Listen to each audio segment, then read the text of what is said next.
Hi, hello. So, welcome back. So, for today, we will discuss about properties of vertical ellipse or yung ellipse na naka-vertical orientation yung graph niya. So, we have here the standard equation that can be written as we have x minus h quantity squared over b squared plus y minus k quantity squared over a squared, or yung iba, yung pagkakasulat nila, we have here this form. It is y minus k quantity squared over a squared plus x minus h quantity squared over b squared is equal to a. Take note na yung a natin is nandito siya sa y. So, kasama siya sa y. So, sila yung partner ng y sa vertical orientation. Again, a is greater than b, and to solve for our c, that is square root of a squared minus b squared, or that is c squared is equals to a squared minus, again, this is a squared minus b squared. Okay. So, yung center natin given our vertical orientation, so yung center natin is HK, yung vertices natin will be V is equals to H, K plus minus A. Diba sa horizontal case, sa H tayo nag-plus A.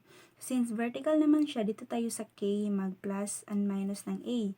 So, yung co-vertices natin, we have here W, that is H plus minus B, K.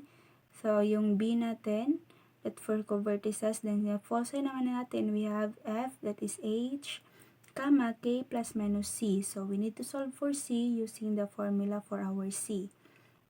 Okay? So, let's have an example to understand that one. So, we have here example number 1, that is 25x squared minus 50x plus 4y squared plus 8y minus 71 is equal to 0. So, first step again, we need to transpose the constant. So, we have here 25x squared minus 50x plus 4y squared plus 8y is equal to 71. Then, i-factor out natin itong constant dito sa x squared at saka sa y squared. So, we have 25. Palabas natin, we have 25 divided by 25. So, ang matira na lang is x squared minus 50 divided by 25. That is 2x. Close parenthesis, so we have plus 4y squared divided by 4, that is y squared, plus 8 divided by 4, so we have 2y is equal to 71. Now, let's do some completing of the square. So, we have 25 times x squared minus 2x plus, okay, ano yung kailangan nating i-add dito? We have negative 2 divided by 2, that is negative 1 quantity squared, so we have plus 1 plus 4y squared plus 2y, the same, 2 divided by 2, that is 1, 1 squared is equal to 1. So, we have plus 1 is equal to 71. Kung ano yung na-add dito sa left, yan yung i-add sa right. So, we have 25 plus 71 plus 25 plus 4. Okay? So, now, we will write this one as square of a binomial. So, we have 25 times x minus 1 quantity squared plus 4 times y plus 1 quantity squared is equal to 71 plus 25, that is 96 plus 4, we have 100. So, divide natin by 100 since dapat equal lang siya sa 1. Divide natin by 100. So, we have now x minus 1 quantity squared over 4 plus y plus 1 quantity squared over 25 is equal to 1. So, ito yung standard form ng given natin na general equation. So, ano yung a natin? So, yung a natin is square root ng 25. So, that is 5. Yung b naman natin is square root ng 4. So, that is 2.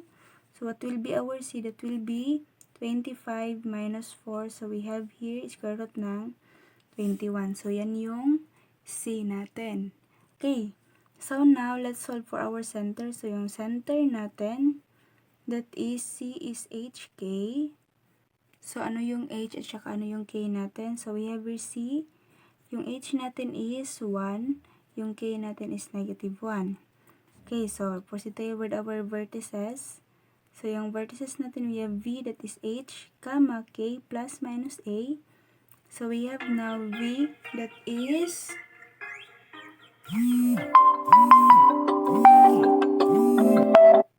okay, so yung V natin, that is 1, comma, negative 1, plus ano yung a natin, plus minus 5.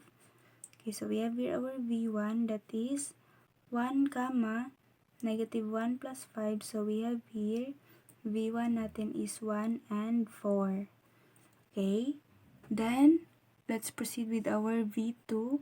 So we have here 1, comma, negative 1 minus 5. So we have v2 that is 1, comma, negative 6. So meron na tayong vertices. Now, proceed tayo with our co-vertices.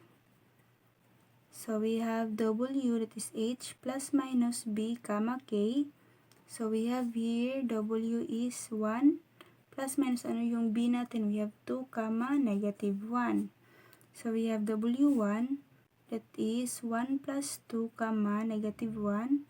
So this is w1 is 3 and negative 1. w2 natin is 1 minus 2, comma, negative 1. So we have w2, we have 1 minus 2 that is negative 1, comma, negative 1. And yung d natin, yung foci, so foci natin is f is h, comma, k plus minus c. So we have now copy yung f. Then, ano yung value ng h? We have 1, comma, negative 1 plus minus yung c natin na square root of 21. So this will be our f1 is 1, comma, negative 1 plus square root of 21. And yung f2 naman natin, we have 1, comma, negative 1 minus square root of 21. Okay, so yan yung mga points natin. From general, convert natin siya sa standard, then hanapin A, B, C. Then we have now our point center, we have vertices, co-vertices, and our foci. Okay? So, ma'am, paano naman if given is a standard form na siya? So, hindi na natin kailangan mag-convert. So, it will be an easier way. So, we have here example number 2. So, tignan natin kung paano naman if given is standard form na siya. So, we have here example number 2. That is x minus 1 quantity squared over 36 plus y plus 4 quantity squared over 100. So, ano nga ba yung a natin? Since ito yung a squared natin, ito yung b squared natin, ano yung square root ng 100? That is 10. So, square root ng 100, we have here 10. Sa b naman, square root ng 36, that is 6. Sa c naman, we have here 100 minus 36. That is equal to square root ng 64, that is equal to 8. Okay, so ano yung center natin? We have here our center, that is C, that is 1 and negative 4. Okay, so now, proceed tayo with our vertices. So yung V natin is, ano yung H? We have 1, negative 4, plus minus, ano yung A natin? We have 10, so plus minus 10. So this will be now, V1 natin is 1, comma, negative 4 plus 10. So this will be V1 is 1 and negative 4 plus 10, that is positive 6. Okay. Then we have 1, comma, negative 4 minus 10. So our V2 now, we have 1, comma, negative 14. Okay. Then let's proceed with our co-vertices. So our co-vertices, we have here WH plus minus B, comma, K. So, ano nga ba yung H natin? So, ulitin natin, yung H is 1. Okay, ano yung B natin? Plus minus yung B natin na 6, comma, K natin na negative 4. So, we have now our W1 that is 1 plus 6, comma, negative 4. So, this is, W1 is 7, negative 4. Then, yung W2 naman natin, that is 1 minus 6, comma, negative 4. So, we have here W2, that is negative 5, negative 4. Okay? So, proceed tayo with our foci. So, foci tayo, that is H. Ano yung H natin? That is F1, comma, negative 4, plus minus yung C natin na 8. So, we have now 1, comma, negative 4 plus 8. So, this will be F1 natin is 1 and 4. Okay, since negative 4 plus 8, it is positive 4. Then, we have here our F2. We have 1, comma, negative 4 minus 8. So, this is F2 natin, we have 1, comma, negative 12. Since negative 4 minus 8, that is negative 12. So, mayroon na tayong center, vertices, co-vertices, and foci. Let's try to graph this one. Our Cartesian plane, so we have x, y. So, we have here our Cartesian plane. So, ano yung center natin? We have 1 and negative 4. So, we have 1 and negative 4. So, dito yung center natin. Yung V1 natin, we have 1 and 6. So, 1 and 6. 1, 2, 3, 4, 5, 6. So, meron tayo dito. This is our V1. Yung V2 naman natin, 1, negative 14. We have 1, this is 1 here. 1, 2, 3, 4, 5, 6, 7, 8, 9, 10, 11, 12, 13, 14. So, we have here 1 and negative 14. Okay.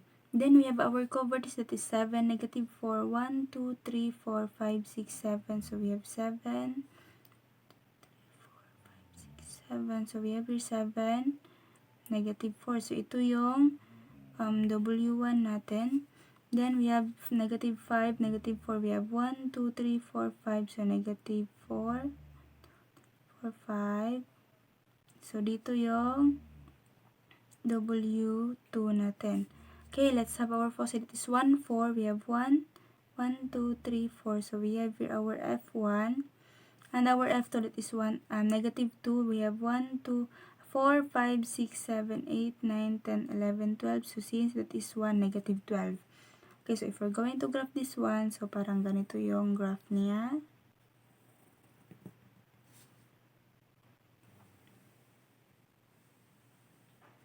So, parang ganyan yung, parang ganito yung graph ng ating ellipse. Okay? Again, ito yung, co-vertices natin. Ito yung vertices. So, if vertical yung orientation ng ating ellipse, patayo siya. So, diba, as you can see, patayo yung graph natin. Yung sa horizontal is pa ganito. Ito naman sa vertical, so pa ganyan. Along the x-axis yung pinakamahaba, or nandito sa x-axis yung transverse axis natin. So, ang transverse axis yan yung nag-divide sa ating ellipse into two equal parts passing through our vertices, foci, and center. Okay? And ito naman yung conjugate axis natin. So, passing through the center and our co-vertices. May question kayo, please do not be afraid or do not be shy to ask in the comment section. If wala naman, thank you for watching. I hope you learned something again. Thank you and bye-bye. God bless.